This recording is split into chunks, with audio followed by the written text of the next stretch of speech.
avec C'est notre moment. Dites oui aux actualités dans votre journal TV. Fienambidy telopolo isanjato hatramin'ny fitopolo isanjato ho an'ireo entana fan série manomboka ny iray hatramin'ny telopolo jona. Batimax dia mirary fety sambatra ho antsika rehetra. Global Ciment no ambadika ireo nofinofy, ireo rindrina voatsangana ary ireo fotodrafitrasa sy ny lalana rehetra. Global Ciment, ho mafiorina no avy.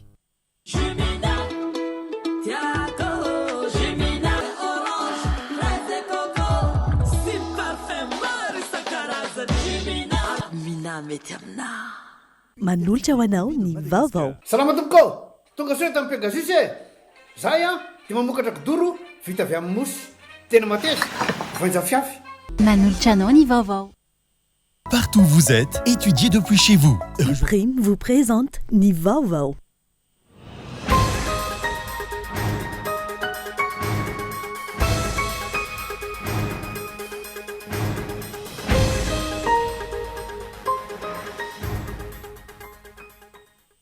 Manome herinandro n'orinasa Unilec hamerina amin'ny laoniny ny jiro ao Antsiranana.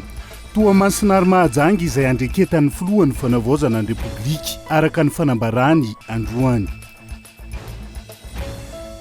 Zotra mpilaminana ny andro voalohany fanadina mpanjakana bakaloriata amina faritra maro. Ampiadiny izay nitombo 500 eo arina ny taondasa.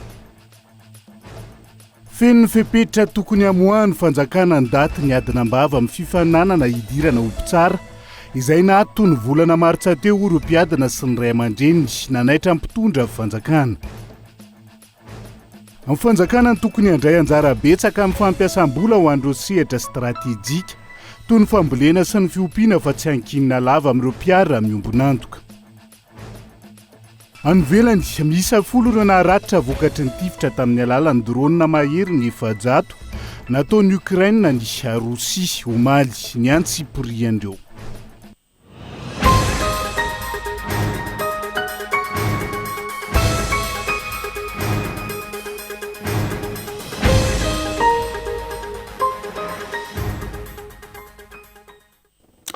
Fotoanan'ny fampirahalamba vaotsika indray eto amin'ny fitalavitra kolo fahatenina ny Araba tombo kilasy tongovavy manasa anao avy hatrany anaraka ny Antsiprianjay etya mpanomboana dia tsy hainy atsira arsoa ny ampiadina bakaloriat rehetra manerana Madagasikara ao anatin'izao fanombohan'ny fanadina mpanjakana tamin'ity andro an'ity.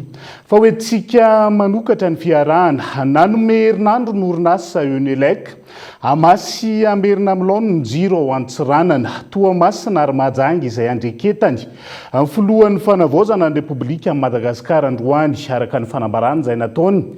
Raha tsy misy ny fanatsarana hita ao anatin'izay fepetoana nomen'izay. Isan'ny fepetra entitra ho raisina ka isan'izany mety ho fampitsarana ny fiarah-miasa amin'ny Unilec eto amintsika. Daniela Minortsono mitatitra ny Antsiprianjay. Nampiakapeo manoloana ny olana ny famatsiana herinaratra ho Toamasina, Antsiranana ry Mahajanga izay samy andreketany orinasa tsy miankina Unilec androany filohan'ny fanavaozana ny Repoblikan'i Madagasikara, ny kolonely Randrianirina Mikael.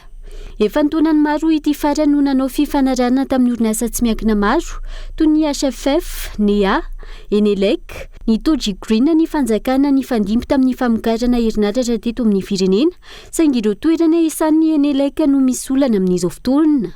Tranga izay mampamitra mpanotaniana ka nanomeza ny filohan'ny fanavaozana fimpitoana ny Unilec.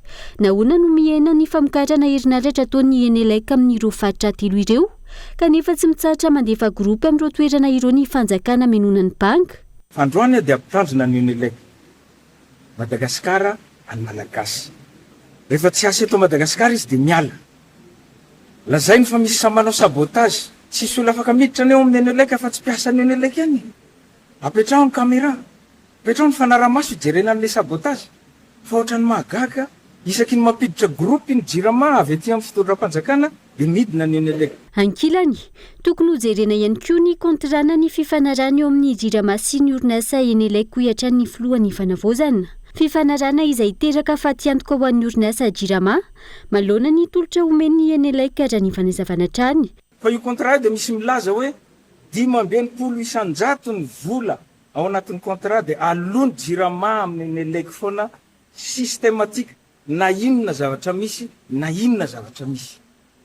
Ohatra ny Diego 18 mégawatt ny tokony omeny Enelec 18 mégawatt 11 mégawatt ny besoin ny vahoaka ny Antsiranana 18 ny tokony omeny any anatin'ny contrat. De raha manome fotsiny izy an'ilay 65% zay tsy maintsy alohan'ny fanjakana malagasy amin'ny isam-bola isan-taona systématique io de tokony tsisy anana olana Diego fa inona ny zavatra misy 3 mégawatt ny vokariny. Fanjakana malagasy tsy maintsy andofo foana le 65 mégawatt inona zany fanambakana biby zany vahoaka malagasy sy mba ana ohatr' zao mampitandrina eto farany manome andro vitsivitsy herinandro pianoneleka raha tsy tafaveriny Diego Thomasina Mazenga mahita izy. Andrasana arika izany fandraisana andraikitra sy ny famahana olana nataony Enelec malona izay fanambarana entitra nataony filohany fanavozana izay. Fa tokony atsahatra avetrany na avozana aingana ny fifanarahana amin'ireo orinasa tsy miankina izay miara-miasa amin'ny JIRAMA amin'izay resaka famatsiana herinaratra izay toy ny any Antsiranana hoy voamera misahana ny fanadihadiana parlementaire mikasika an'izay resaka JIRAMA eo anivony antenimera pirenena izay. Ny akamaroan'ireo mpikambana ao anatin'ity voamera ity izay nanome tsiny ny mpitondra teo aloha androany nefa niaraka tao any hatramin'izay onona saina no mitatitra ny Antsipriany. Mifanindran-dalana amin'ny fanadihadiana ataony voamera misahana ny fanadihadiana eo anivony antenimera pirenena ny fanio-kevitry ny filohan'ny fanavozana androany momba ny orinasa JIRAMA sy ireo orinasa tsy miankina miara-miasa aminy eo amin'ny famokarana herinaratra. Ny solombavambahoaka androany izay namoaka ny ampahany amin'izay fanadihadiana no tanteran'izy ireo izay isan'izany ny ao Antsiranana izay ahitana tsy fetezana maro. Mielan'ireo prestataire ireo mihitsy zany ny hoe satria rehefa mandeha ny contrat de misy engagement reto tsy maintsy ataon'ny JIRAMA reto tsy maintsy ataon'ny prestataire de misy pénalité zany par rapport amin'izay fa zao ny zavatra mitranga nandritry ny fotoana lava be reo zara raha misy pénalité mihatra amin'ireo olona reo kanefa tsy vitany akory ny zavatra takina aminazy nanao inona ny olon-tondra tao anatin'izay nareo ve de mino fa tsy mahalala ny zavatra sy rariny io manandevo ny mpitondra tagnatin'izay inona ny nataony zay ny tena zavatra mampalahelo amin'ity zavatra ty hoe nanao croiser les bras fotony mpitondra io contrat io de ampahalalana aminareo amin'ny akabeny tsy nisy dinika ny fanaovana tampiasany JIRAMA fa décision tagna ambony io de tonga de hoe tekano sy tekano. Marina ny voalaza ary mitombina fa taizanareo tamin'ny orandona hoy ny fanio-kevitry ny mpanara-baovao eo anatrehan'izay teny ny Petra Kotiniaina izay. Ireo solombavambahoaka izay tsy hoe vao tao anatin'izao fitondrana fanavaozana izao no natsangana fa efa teo niara-dia tamin'ny Andry Rajoelina fa tsy niteny tao anatin'izay taona maro izay fa variana nanangatanana sy nanao merci président ka tonga amin'ilay fiteny hoe taitry ny olona tsy mba taitra ka taitra irery vao mamaky takotra na izany toy izo ihany toy izo hatrany fanadihadiana ivoan'ny marina hoy ny mpanara-baovao. Ny filohan'ny antenimera pirenena izay mitaky ny andraisana fepetra amin'ny fifanarahana eo amin'ny orinasa JIRAMA sy ny orinasa tsy miankina mamokatra herinaratra ao Antsiranana eo.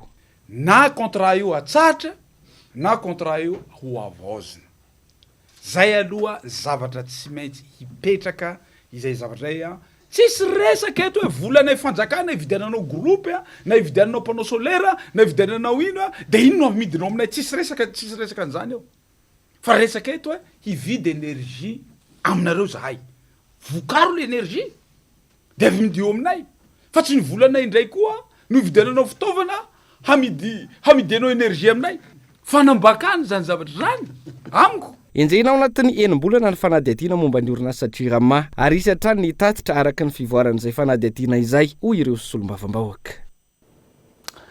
Mampitombo ny vola mivoaka amin'ny kitapom-bolam-panjakana ny fitarazoan'ny fomba fiasan'ny solombavambahoaka amin'izao fotoana izao. Voatery miroso amin'ny fivoriana tsy ara-potoana handaniana sy andinihana lalàna izay tokony efa natao tao anatin'ny fivoriana naharitra 80 andro. Takiana ny anatsarana izy ireo ny fomba fiasany amin'ny fandinihana lalàna sy ny maro hafa ho ny fanio-kevitra ny mpanao politika tamin'ity andro an'ity rina fitiavana. tsy vitan'ireo solombavam-bahoaka ka tao anatin'ny 10 andro nandritra ny fivoriana ara-potoana voalohany tamin'ity taona ity ny fandiniana ny fandaniana ireo lalàna misy 12 tonga eny anivony anteny mera-pirenena antony anaovana ny fivoriana tsy ara-potoana fandroany indray amin'ity taona ity izay mbola tsy voafaritra hatreto ny dany tiana-tanterahana izany isany miteraka tsikera sy fanakianana avy amin'ny olo-pirenena ny fomba fiasan'ireo solombavam-bahoaka raha tsy lazafa-tsy ny fahavitsiana izy ireo tonga manatrika ny fivoriana ny fitarazoa ny fomba fiasan'izy ireo ka mahatonga ny fiemorana lava amin'ny fandaniana lalàna ny fanatanterahana fivoriana tsy ara-potoana izay mampitombo ny fandaniana ny volam-panjakana hoy ny fanehoan-kevitry ny loholona teo aloha de raha avy amin'ny any sy maintsy atofana ny frena tongavana aty amin'ny amonjy ny session ohatra ny carburant ny crédit tout ça toutes les indemnités quoi relatif à la session parlementaire de sy maintsy raisinjareo zay zavatra misy satria zavatra tokony atao anaty session ordinaire sy tanterahina be da be ny parlementaire zay tena absent be tsika mera mahita reny toerana banga be reny karazany gabegiany ny fananovana extraordinaire indroa intelo anaty taona anankiray aonao moa zany tsy andany vola am'zany raha ohatra mbo hisy extra impiry zany tsika eto everiko mila afainganana ny concertation nationale nanamafy ihany koa ny mpanao politika fa tokony afainganana ny fomba fiasan'ireo solombavam-bahoaka raha tiana ny havitana ny fandaniana lalàna ao anatin'ny fiam-potoana ara-dalàna voafaritra ny lalam-panorenana amin'ny fivoriana ara-potoana tena olana le hoe volam-bahoaka no miasa isaky ny mampiantso an'ilay solombavam-bahoaka de sao de zay ve le izy hoe mba ahafahana mahazo an'ilay indemnité koa amin'ilay fivoriana de tsy maintsy mipetraka zany zay fanontaniana zay satria ny ahiatsy evanana le fitantanana an'ilay volam-bahoaka zany tokony jerena tsara ny tena hoe aizany ny lahara-pahamehana fa raha tokony alefa any amin'ny zavatra hafa lay vola sanatria le izy ohatra ho lany amin'ny fanomezana indemnité mandritra ny fivoriana fotsiny de zay zany no tsy maintsy jerena ihany zay lafin'izay gina amin'ireo solombavam-bahoaka ny tokony anetrihan'ny fivoriana izay tamberinandraikitra ho an'ny vahoaka ny tsy fahatongavana mivory isan'ny hitsarany vahoaka ny tsy fahavonona ny ireo solombavam-bahoaka miasa mahazo toa mivory satria io no nanakaramany vahoaka anao ny fidy anao izy de mahazo toa manatrika fivoriana indrindra eo amin'ny travaux de commission ao ny tena lahadinika tena mafonja fa sy hoe en plein air anao voatatao hoe mangataka an'izao nefa manao programme lay technicien ka rehefa sy tafiditra amin'izany ny district misy anao ianao zany sy nivory ianao sy niady ho an'ilay district misy anao ataovy ny asan'ilay vahoaka ny fidy anao ka rehefa sy anao vahoaka moa no misary ho avy ny fividianana sy hoela dia zay solombavam-bahoaka ataontsika hoe sy manao ny asany de tonga de KO sy lany koa raha ny fantatra akoatry ny karama voalaza fa efatra tsy ariary farafahakeliny isan'andro isaky ny solombavam-bahoaka ny tamin'ny karaman'izy ireo mandritra ny fotoam-pivoriana izany hoe mbola mitombo akoatra io indray zany ny volam-panjakana lany omena azy ireo rehefa misy ny fampetsoana fivoriana tsy ara-potoana tranga zay maneho fa tsy tokony nisy fandaniana miopapana ny volam-bahoaka ka tokony haneho modely amin'izany ny anteny mera-pirenena izay andrim-panjakana isan'ny azahoana tsikely sy fitaranana maro mita amin'ireo andrim-panjakana hafa anatin'izao fitondrana fanavozana izao Zotra pilaminana ny fanadinana baccalauréat enina amby 20 manerana nosy tamin'ity andro voalohany ty raha ny fampitam-baovao voaray avy amina faritra maro ny tombony fohy be mpanadinana sy ny fohy be mpitsarana tamin'ity taon'ity ary nahitana fitombona manodidina ny 500 eo ihany koa ampiadina manerana nosy hoarina ny taona 2020 raha ny fanazavana netiny teo anivo ny ministera ny fampianarana ambony sy ny fikarohana ara-tsiansy Sandor atsika ny antsiprian'izay tao amin'ny lycée Juju Rabearvelo sy lycée technique Mahamasina no natanterahana tamin'ny fomba ofisialy ny fanokafana ny finosana misy ny lazaadina baccalauréat 2020 androany tonga teny antoerana voamaraina ny ministry ny fampianarana ambony sy ny fikarohana ara-tsiansa notrony ny ministry ny fanabeazana pirenena sy ny ministry ny fampianarana teknika sy ny fanofanana arakasy raha ny fitsidianana akorana ataoko tao amin'ny lycée Rabearvelo sy tao amin'ny lycée technique Mahamasina dia lamina zany satria ila Madagasikara koa lamina satria tonga misy misongamely tao zany lazada philosophie zay tamin'ny maraina dia efa presque efa natao daholo izy efa natao tany am-pianarana efa hita daholo ka efa presque hita daholo le izy somary sarotraritra ihany aloha izy tena mafy be aloha raha filozofia manoratra foana fa izy nge zavatra ny nataony atao zao mba zavatra efa nataony atao ampianarana ihany dia mba tadididi daholo zay zavatra rehetrarehetra natao tany somary sarotrasarotra fa efa nianatra moa zany dia atao zay arakaraka zay nianarana tany ampianarana mba zay na hoe lamina aloha ny andro voalohany amboana azy fa mbola hita eo ny toy ihany zany sarotrarotra kely aloha le tamin'ny maraina iny fa eny misy hoanina ihany satria efa hita ihany satria efa natao tany trano foana iny ka efa natao DS efa mba nataonay efa misy tokonaina zany hisy any mangarahara nisy ireo solotenan'ny mpiadina izay nanamarina tsara teo imaso ny mpitandro ny filaminana sy ireo solotena ampanjakana ny tsy mbola ny sokafany lazaadina mieloha ny nanombohana ny fanadinana anisan'iny nampiavaka ny fanadinana tao fianaran-tsoa manokana ny fahitana mpianatra vahiny izay miatrika ny baccalauréat teto Madagasikara. Baccalauréat madio lavitry ny halatra tsy misy olana no tanjona apetraka ireo tompony andraikitry ny fanadinana ao amin'ny foibe mpanadinana misy 140 ao amin'ny faritany Mahajanga.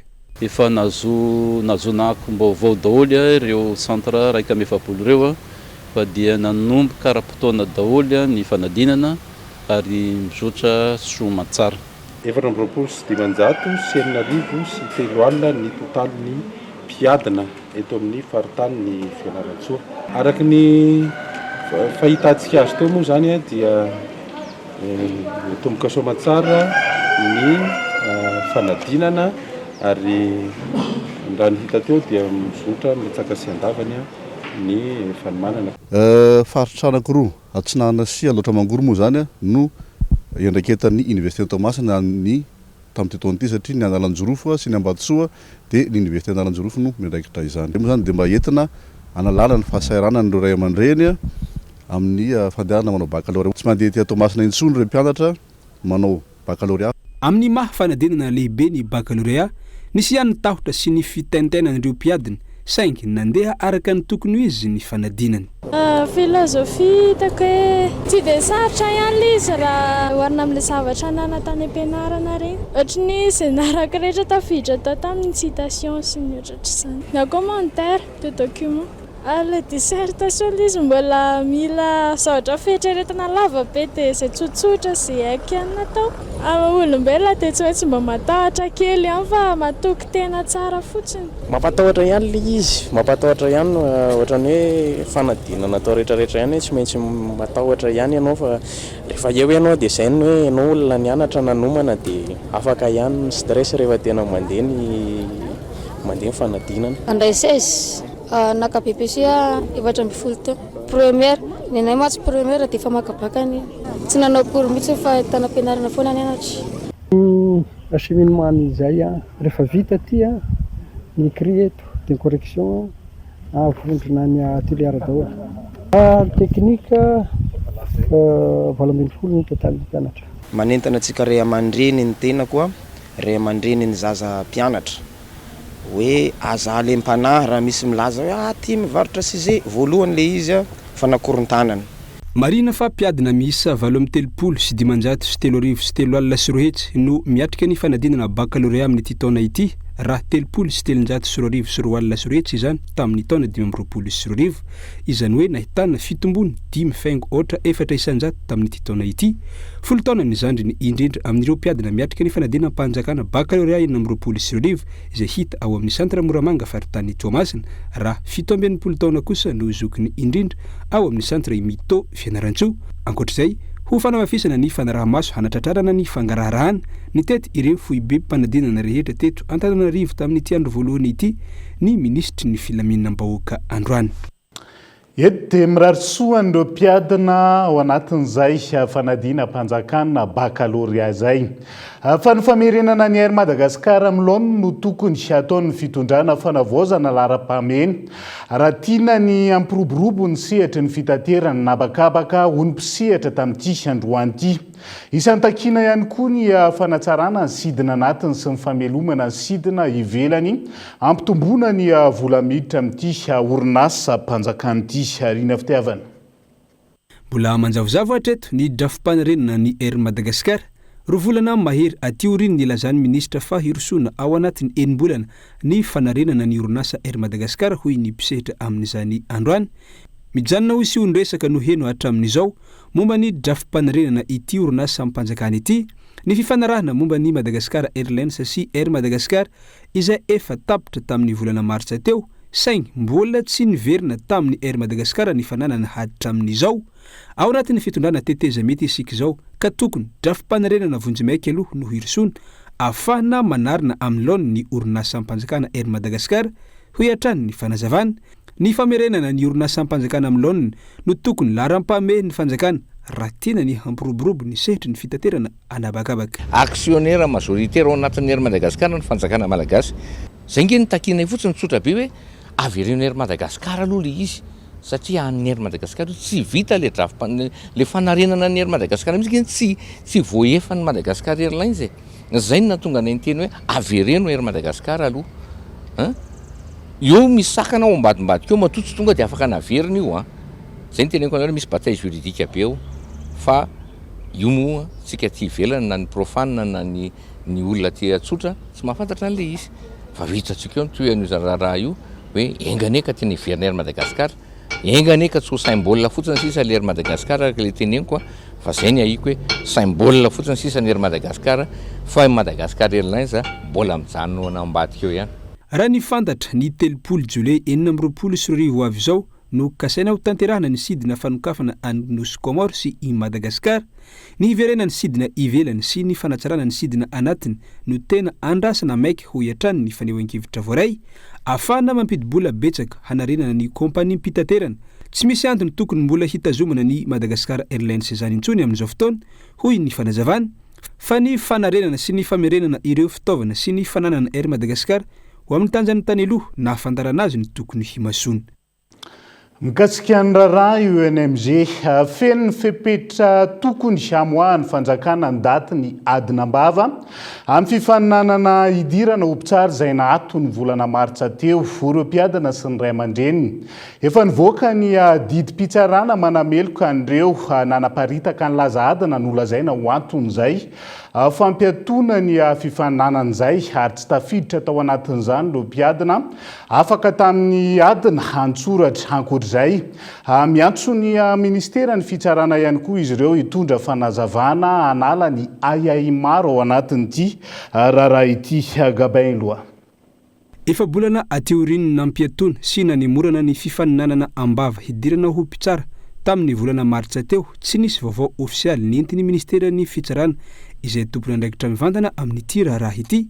Nandray fanapahan-kevitra nampiato ny fifaninanana ny fanjakana noho ny fisian'ny tranga fivoahany laza adina miloha ary nilaza ny filohan'ny fanavaozan'ny Repoblikan'i Madagasikara fa rehefa vita ny fanadahadinina ataony eo anivon'ny Bianco sy ny PAC hisy ny fanapahan-kevitra ho raisina momba ity fifaninanana ity. Ny volana Mey teo no nivoaka ny didim-pitsarana mahakasika an'ireo vororohy tamin'ity raharaha ity izay nahitana mpiadina sy ny mpiasa tompony andraikitra eo anivon'ny sekoly. Mahatsiaro zay ankehitriny ny teninao tamin'ny hainao manjery rehefa mivoaka ny didim-pitsarana eo anivon'ny PAC dia miankina amin'izay ny fitohizan'ny concours tany amin'ny Bianco ny PAC mivoaka dia niavaka tsara mihitsy hoe ireto nanao ny tsinety ary ireo nanao ny tsinety ireo raha tany amin'ny PAC dia nanao aveo mihitsy hoe tsy nizara tamin'izany izy zay fa izahay ary niaiky ny zavatra nataony izy.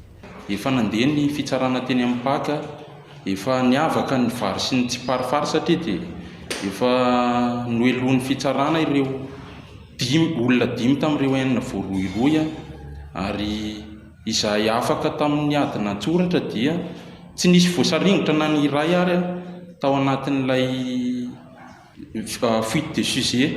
Miandry araka izany ireo mpiadina efa afaka tamin'ny adina antsoratra, miandry ihany koa ireo izay tsy afaka mba ahafahan'izy ireo miandry ny daty ny fifaninanana ho amin'ny andiany manaraka. Inona ny ao ambadika izao fanginana sy ny tsy fisian'ny fandraisana fanapahan-kevitra amin'izay mety ho toy nyity fifaninanana ity ho iatrany ny fanontaniana napetraka ireo mpiadina. Zay zany manay amin'izao hoe nandritran'izay efa bolana ny fanginana teo amin'ny mpitondra fanjakana sy ny ministera zay hoe manay zay sao dia misy zavatra ambadika le izy dia izay ny tena ataovanay antso avy hoe okare izay tompoko mba tokony efa mba irosona amin'izay ny adina ambava satria mendrika izany ireo ankizy ireo ary efa tsisy tsony izany sakana hoe tsy andehana an'izay raharaha izay.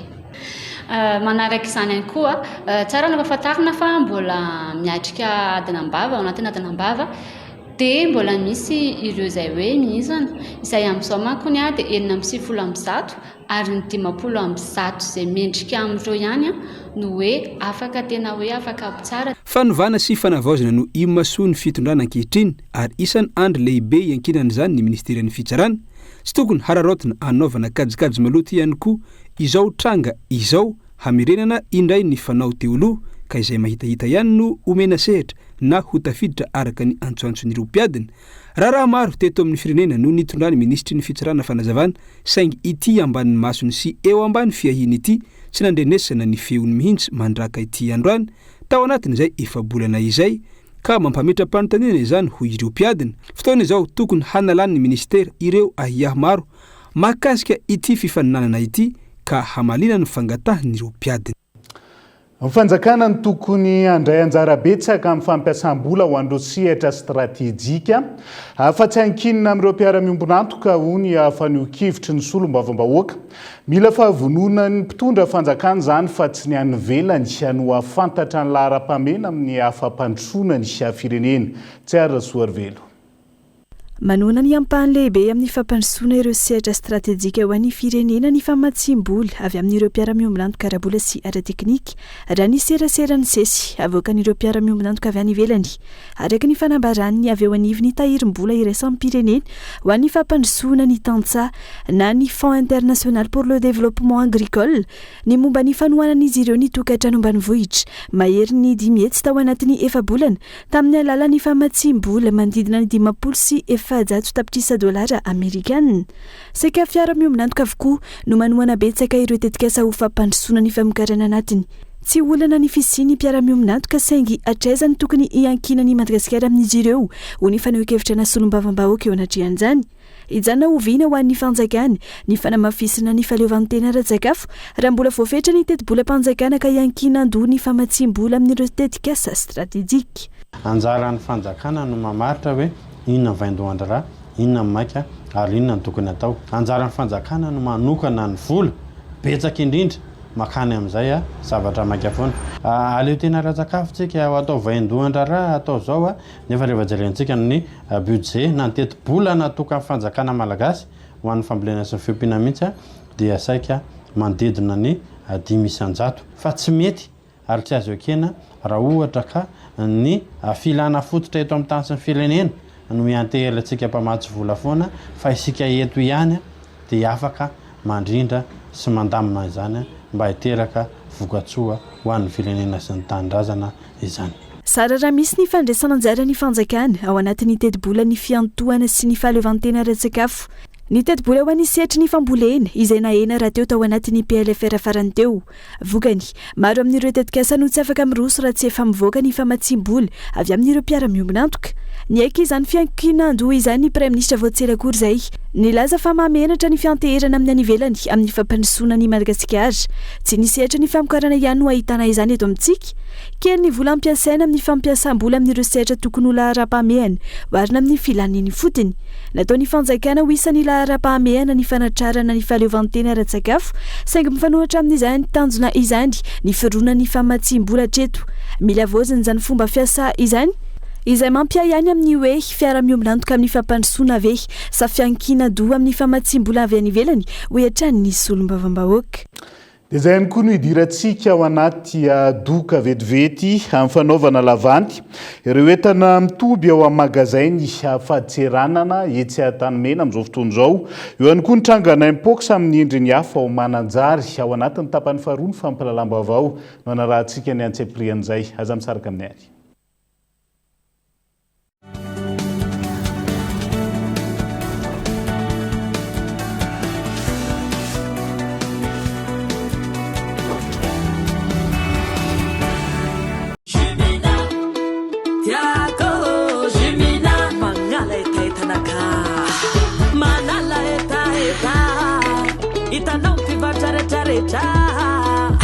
Meilleure qualité, mitondra vite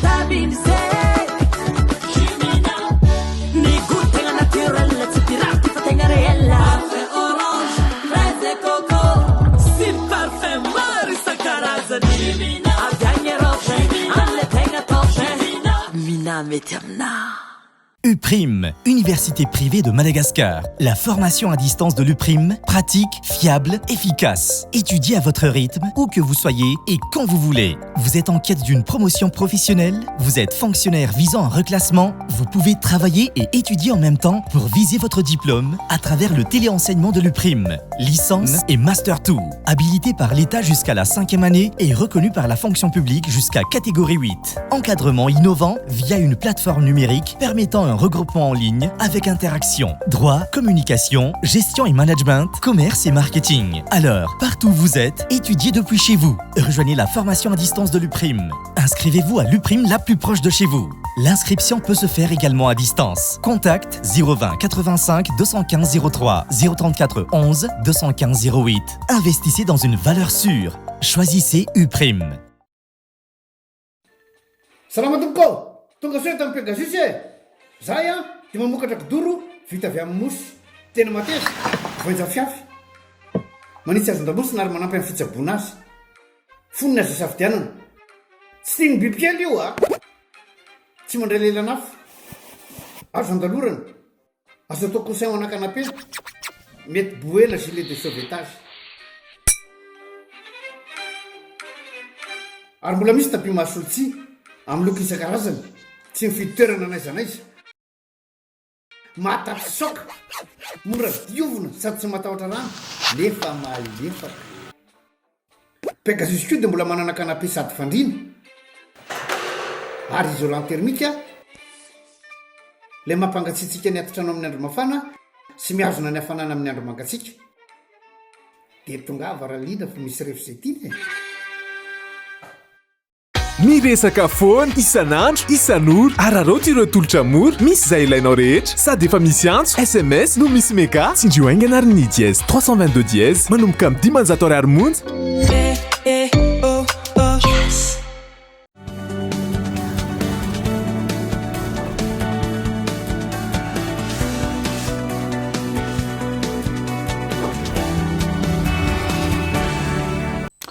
Anohizatsika ny tapany faharoa amin'ny fampirahalam-bavao amin'ity ala ity. Karazan'entana mandidina ny valo amby 10 mitoby eo amin'ny magazay fitehirizany faditserana na tanimena entana no atao lavanty ampahibe maso amin'ny tolotra amidy sy voatomboka manomboka ny alatsinainy 10 ny volana aogositra ho avy izao.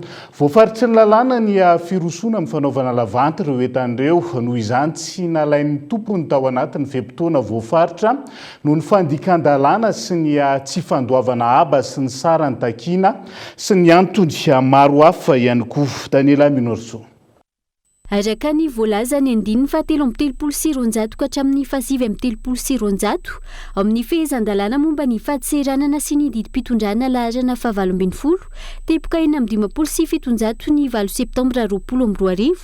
Tsy maintsy irosona ny fanaovana lavanty ampahibe maso amin'ny tolotra mihidy sy voatomboka ireo entana nafarana, kanefa tsy nalain'ny tompony tao anatin'ny feim-potoana voafaritra izay matetika 2 volana taorian'ny tahirizana azy, ary ireo entana voasambotra noho ny fandikan-dalàna momba ny fahadiseranana. Ankoatra ireo tranga hafa voalaza ny lalàna ho ny teo anivon'ny fahadiseranana malagasy. Antony rosona amin'ny fanaovana lavanty ireo entana izay mihintsoko amin'ny magazay fitahirizan'ny fahadiseranana ho tanimena.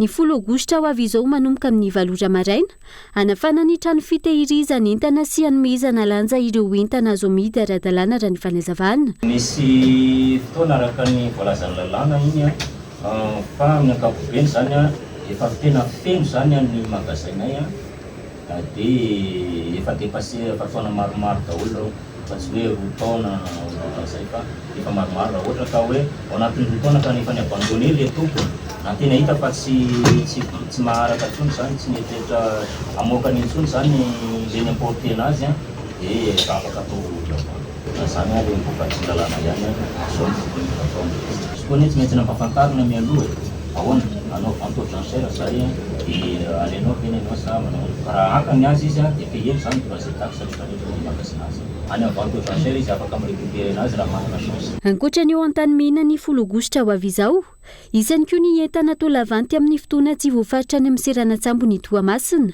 Mahajanga, Mamorivato, Ivato aéroport, Antsiranana sy ny maro hafa. lafomba vaoafa nosokafana tamin'ny fomba ofisialy androany magazay vaovao Tanatek manoloana ny hôtel Java ambadiky ny pharmacie Alahady Bazary be ao Toamasina. Magazay izay misehatra amin'ny fivarotana fitaovana ary kojakoja famokarana herinaratra avy amin'ny angovo azo avaozana. Ny entana ao amin'ity Tanatek Toamasina ity izay mitovy vidy amin'ny aty andreny vohitra ihany koa ary afaka lotsy kelikely ihany koa ny vidiny ao anatin'izay. Andao rahantsika ny Antsipriana. Pinaniponina amin'ny fisitrana herinaratra azo avy amin'ny angovo azo avaozana nosokafana tamin'ny fomba ofisialy androany magazay vaovao Tanatek manoloana ny hôtel Java ambadiky ny pharmacie Alahady be Bazary be ao Toamasina. Magazay izay ahitana ny Green Shop mivarotra ireo fitaovana fampiasa avy amin'ny hery masoandro fa ihany koa ny Cryptotech izay mivarotra ny caméra de surveillance ary ny Stadidas izay mikarakara ireo mpianatra te hanohy ny fianarana makany ivelany. Tsy mivarotra fitaovana fotsiny ihany, manana ekipa matianina, enjeniera King amin'ny fandiniana sy mifamolavulana ara-teknika, manao fanadihadiana mialoha ny ifametrahana ny fitaovana mifanaraka amin'ny filanan-tsirairay ihany koa ny magazay vaovao Tanatek. L'installation zay manana équipany techniciens et technico-commercial eto amin'ny magasin qui ont été formés pendant plusieurs années pour qu'ils puissent vraiment vous accompagner zany mandeha amin'ny étude de faisabilité rehefa avy eo miditra atsika amin'ny devis jery budgetnareo araky ny teneny monsieur Tahina io manana entana rehetrarehetra zay entrée de gamme hatramin'ny haut de gamme. Bien sûr raha vao vidy entrée de gamme dia ny garantie somary 1 à 2 ans fa raha vao miditra amin'ny haut de gamme dia jusqu'à 5 ans. Fa par contre ny entana rehetrarehetra atsika mivarotana raha vao installé ny Tanatek, ny Green Shop, ny Cryptotech dia manana garantie foana. Dia rehefa avy eo rehefa vao vita ny devis, vita ny paiement dia miditra amin'ny installation, vita ny installation dia miditra eo vao manomboka ny maintenance afaka mandeha hatramin'ny 5 ans même 10 ans, que ce soit ny changement de batterie après 15 ans, après 20 ans afaka manao zay efa 18 ans. Be dia be ny concurrent anay miteny hoe amena garantie 10 ans, amena garantie 15 ans nefa ny orinasan'ny zareo tsy 10 taona koa eo. Donc zay efa 18 ans, donc raha vao zay miteny hoe garantie 10 ans afaka garantie sena tsara zany 5 ans 10 ans zany. Mitondra ny marka Grindwatt avokoa ny entana hita ao amin'izy ireo ary entana avy any ivelany avokoa misy ny garantie 12 volana hatramin'ny 5 taona.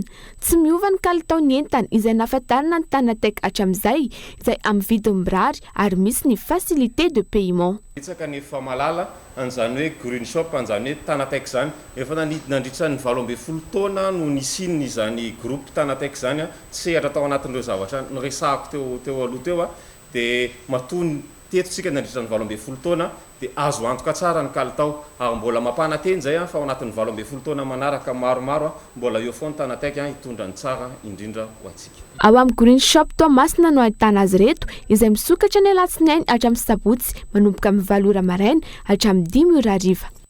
Lafomba vaoafa vetivety voatendro taleny ny Eropa kontinentaly eo anivon'ny foibe mpitantanana misahana ny raharaha politika sy ny filaminana ao amin'ny ministeran'ny Eropa sy ny raharaham-bahiny Frantsay.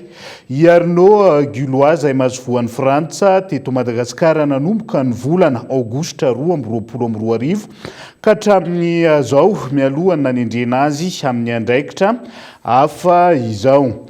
Fanohizantsika ny fampahalalam-baovao nanao fanambarana miaraka ireo ben'ny tanàna atao amin'ny faritra Vadivavy ka nanamafy fa manohana sy miaradia amin'ny fitondrana fanavaozana taorian'ny dinika sy ny fifanankalozana ny arahana tamin'ny minisitra Kotra.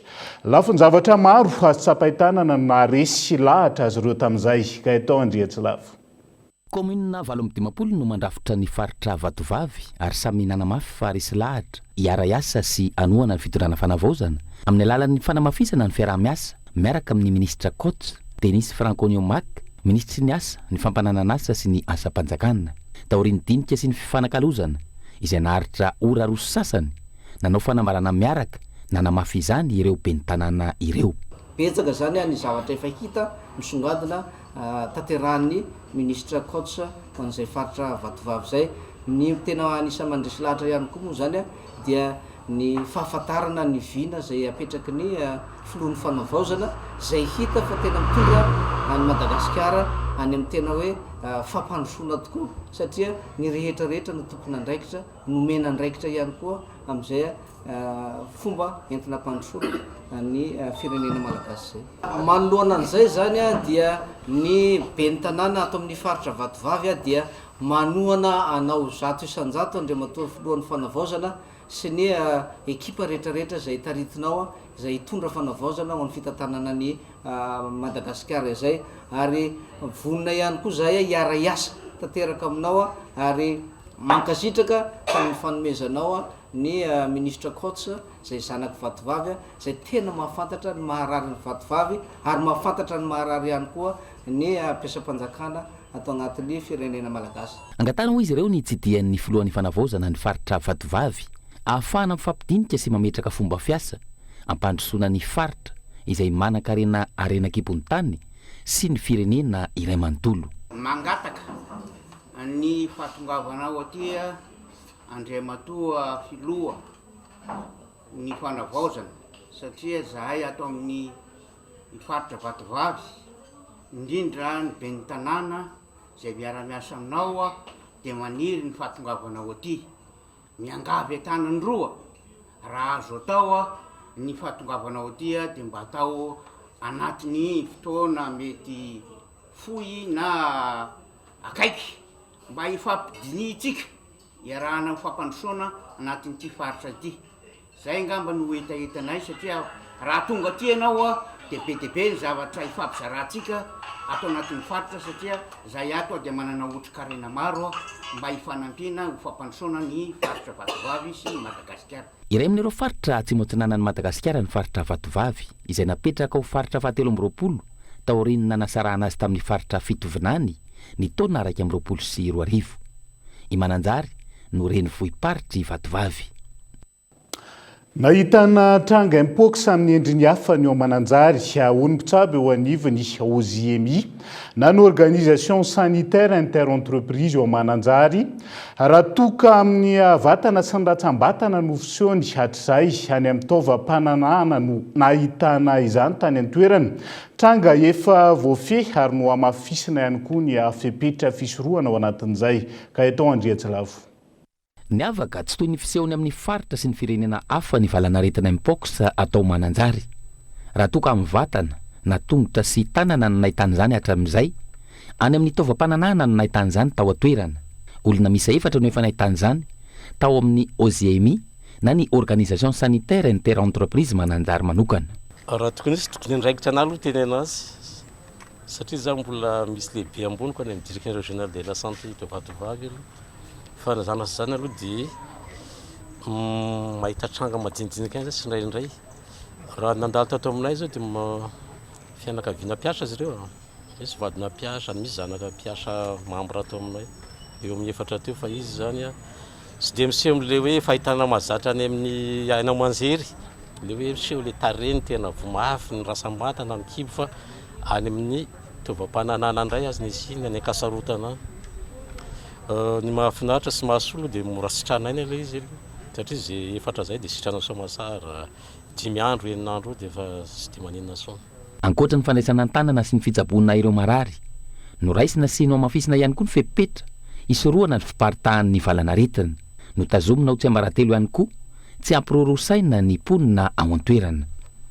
Ny précaution manko ilay izy dia resaka confidentialité aloha voalohany zay zany efa tenenina misy hoe ivarety satria hitanao sika sao dia miparitaka dia lasa micrée psychose atahorana be ilay izy fa ny ao amin'izareo foana tompo le prévention hoe fianakaviana dia samy manaza ny mesure barrière zany dia samy indrindra le fanaovana firaisana moa iny le problème hoe tokony ao anatin'ny 2 volana 2 volana tokony sy dia mananona amin'izay aloha le izy. Mifindra amin'ny fifampikasoana, fifampindrana akanjo, fampiasana ireo fitaovana efa nampiasain'ny hafa ary indrindra ny fanaovana firaisana ranofo ny valanaretina mpox.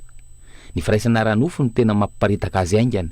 Entanina araka izany ny olom-pirenena tsirairay avy hitandrina ka anatona avy hatrany ny tobim-pahasalamana raha misy tranga mampiaya amin'ny vatana. Ny mpox izay efa namoizana ain'olona misa 20 nanomboka ny volana Desambra hatramin'izao volana Jolay izao raha ny tarehimarika farany navoaka ny ministeran'ny fahasalamam-bahoaka.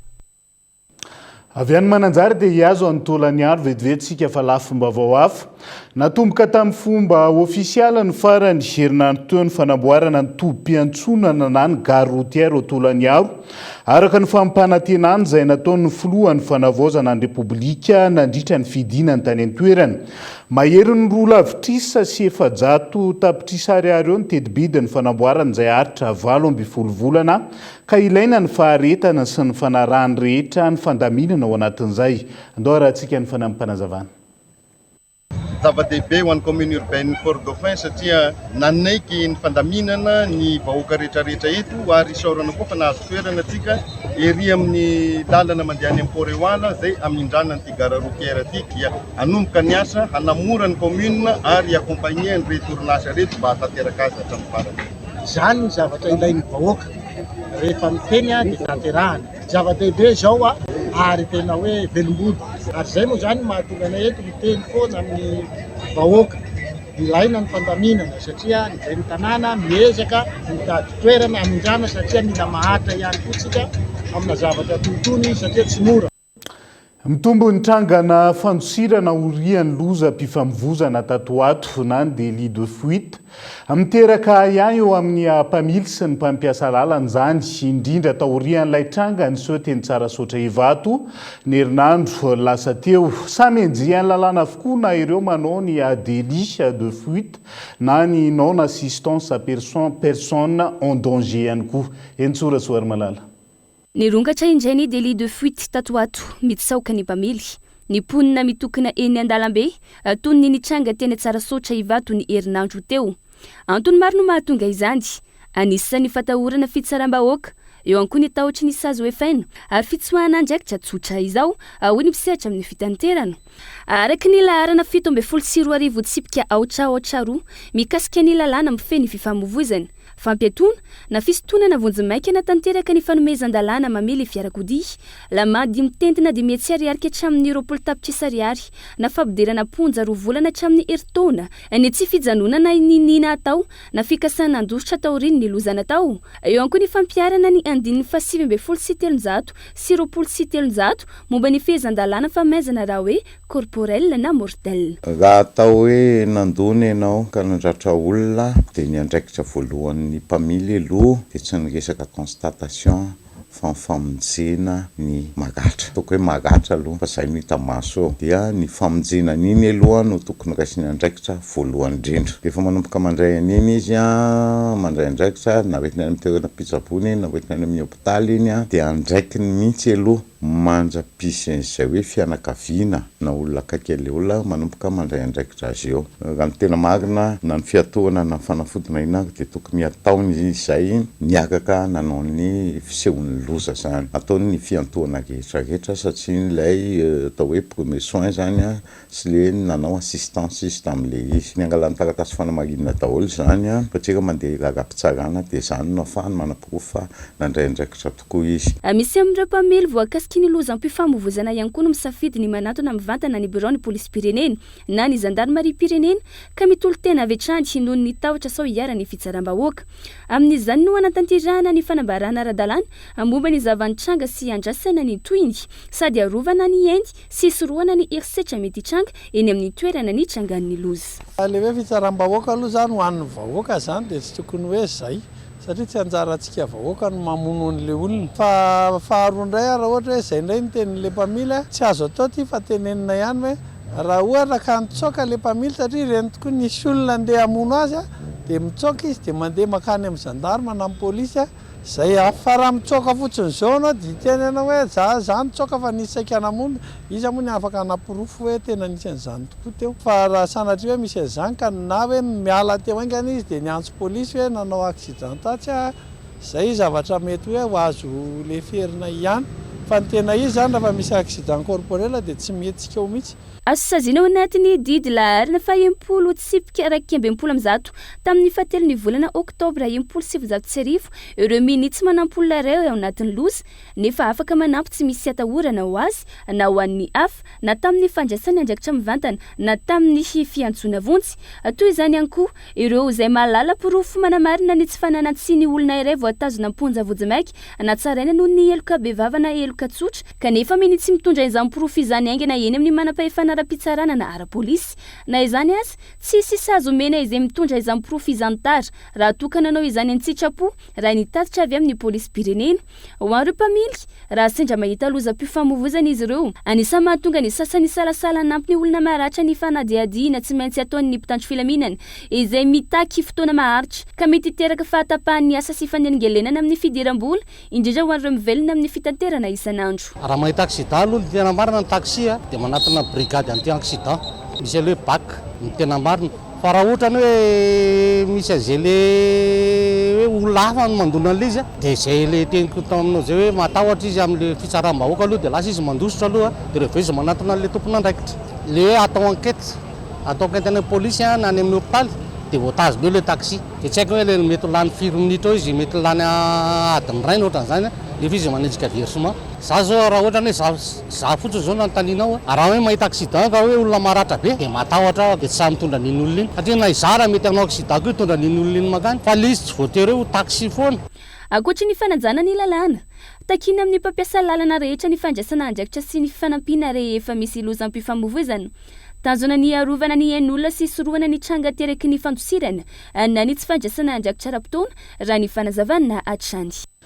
Tsy mbola foana na nangingina aza ny alatr'olona eto amintsika amin'izao fotoana izao manana didy amin'ny famogoran'izany ny olom-pirenena amin'ny alalan'ny fiaraha-miasa amin'ireo tompon'andraikitra isan'ny tokony voakasika izay indray no hotanterina aminao ato anatin'ny zanam-pandaharana Kopenao ity zanam-pandaharana ity izay anjara biriky etiny Kolo TV FM amin'ny fanabeazana olom-pirenena. Kopenao.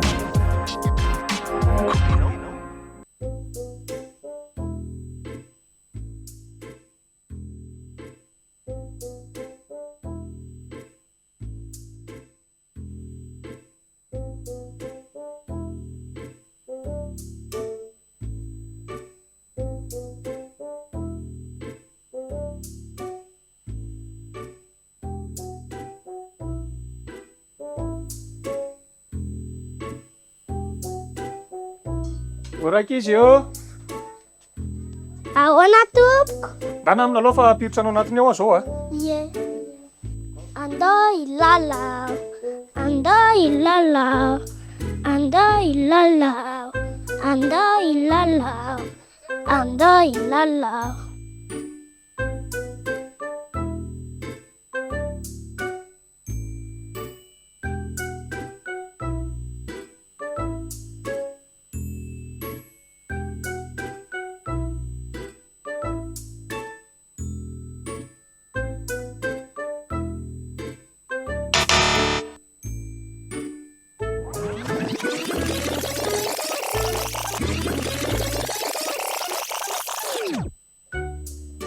Orak'izy eo.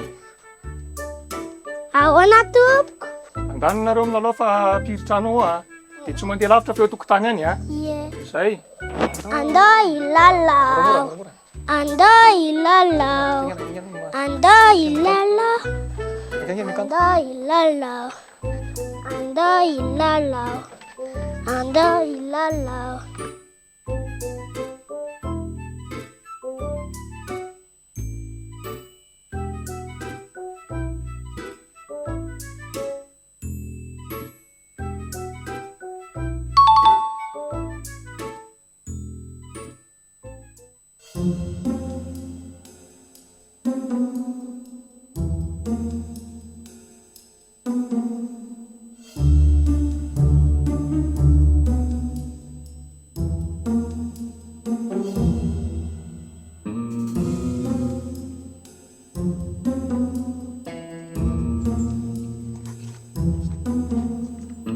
Abia ty anaraka anahy mitanako chocolat. Ndao fa ivitana chocolat.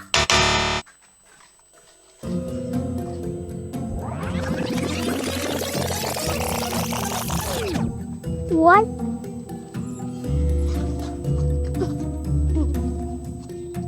Abia ty anaraka anahy mitanako chocolat. Dada, pangalaza azy. Miakatra ty ambony. ray aman-dreny manoloana ny rotorotom-piainana sy ny azakazaka amin'ny fiainanantsika dia mila maila trano sy tokony hitandrina trany indrindra manoloana ny alatsaza izay misy amin'izao fotoana izao koa tandremo lahy ny fitondra fomba fitondràna ny zaza eny an-tsena sy ny fomba fitondràna ny ankizy na ny andeha hianatra indrindra amin'izao fotoana ny fialan-tsasady izao mila mailontsika indrindra ny eo an-tokantrano. Rehefa mahatratra-pangalajaza dia aza tonga dia atao fitsaram-bahoaka fametsoky tany filaminana na miantso ny larana maintso 147. Ho antsika ankizy aza manaiky raha tsy tantanana rehefa eny an-dalana, aza miresaka amin'ny olona tsy fantatra dia aza mandray zavatra any amin'ny olona tsy fantatra. Kompenao zay. dia zay ihany koa no entsika miampita ao anatin'ireo vaovao nisongadina atao amin'ny page Facebook ny vaovao Kolo TV tamin'ity anio ity. Nisy ny fidinana ifotony nataon'ny ekipa ministeran'ny Arenankibonitany tamin'ny alalan'ny direction régionale des mines Betsbook sy ny unité de la police des mines Maivatanana omaly alahady 9 Jolay 2024. Nogiazana nandritra izany ireo fitaovam-pitrandrana volamena nampiasain'ireo teratany vahiny tao amin'ny fokotany maro taolana commune ambanivohitra Atsiafabositra distrika Maivatanana izay tsy nahazahoana fahazon-dalana avy amin'ny ministeran'ny Arenankibonitany. Teratany vahiny miisa 3 no tratra tao an-toerana ka nohazoana vonjy-maika ao amin'ny brigade territoriale de la gendarmerie Maivatanana mialohan'ny anaovana fanadihadiana. Mbola misy ireo namana karohana amin'izao tsy fanaran-dalana izao. Nampatsiahany eo anivon'ny ministera fitaterana sy ny famantarana ny toetrandro fa voararany fampiasa jiro mamono maso na majambena, jiro milokoloko na fantaista, jiro fanampiny tsy napetraky ny mpanamboatra amin'ny fiara isorohana lozam-pifamoivoizana. Ny jiro napetraky ny mpanamboatra tena mpiandohana sy manaraka ny finitra ihany no azo ampiasaina amin'ny fiarakodia na misy motera na tsy hoy ny fanazavana. Iaran'ny saza voalazan'ny lalana manakery izay tsy manaraka ireo fepetra ireo. Trano maheron'ireo polisy ny levon'ny afo ao amin'ny commune ambanivohitra Tanimeva, distrikta Morombe androany tokony ho tamin'ny 12 ratoandro. Vokany, tokantrano maheron'ny 10 no tsy manan-kialofana, avy tao amin'ny tokantrano iray nisy olona niketrika sakafo no ny andohan'ny afo raha ny lohalano-bavao. Noho ny rivotra mahery nitsoka tao an-toerana dia ny hita traingana ny afo ka nanano sarotra ny famonoana azy. Hita faty androany maraina Iandriamasina valona ny aina Liantsoa araka ny fampitamin'ny vaovaon'ny fianakaviany. Izy moa ilay nanaovana omby mitady teto am-pejy raha tsy hita nanomboka tamin'ny 15 Jolay 2024.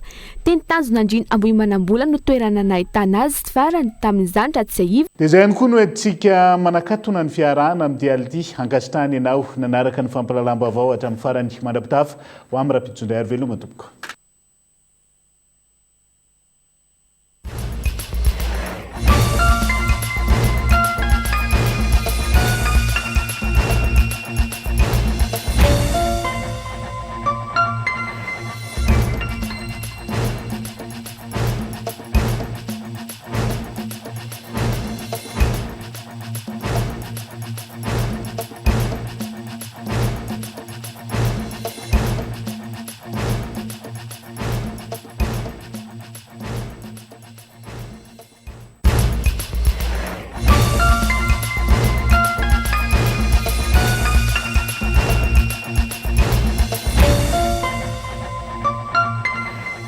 Partout où vous êtes, étudiez depuis chez vous. Ulprime vous a présenté ni vaovao. Salama tompoko, tonga soa tamin'ny Pegasus e. Zahay dia mamokatra kidoro vita avy amin'ny mosy.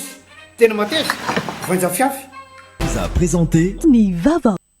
Fienambidy 3 isanjato hatramin'ny 7 isanjato ho an'ireo entana fin de série manomboka ny iray hatramin'ny 3 jona. Batimax dia mirary fety sambatra ho antsika rehetra. Global Ciment no ambadika ireo nofinofy, ireo rindrina voatsangana ary ireo fotodrafitrasa sy ny lalana rehetra. Global Ciment, ho mafiorina no avy.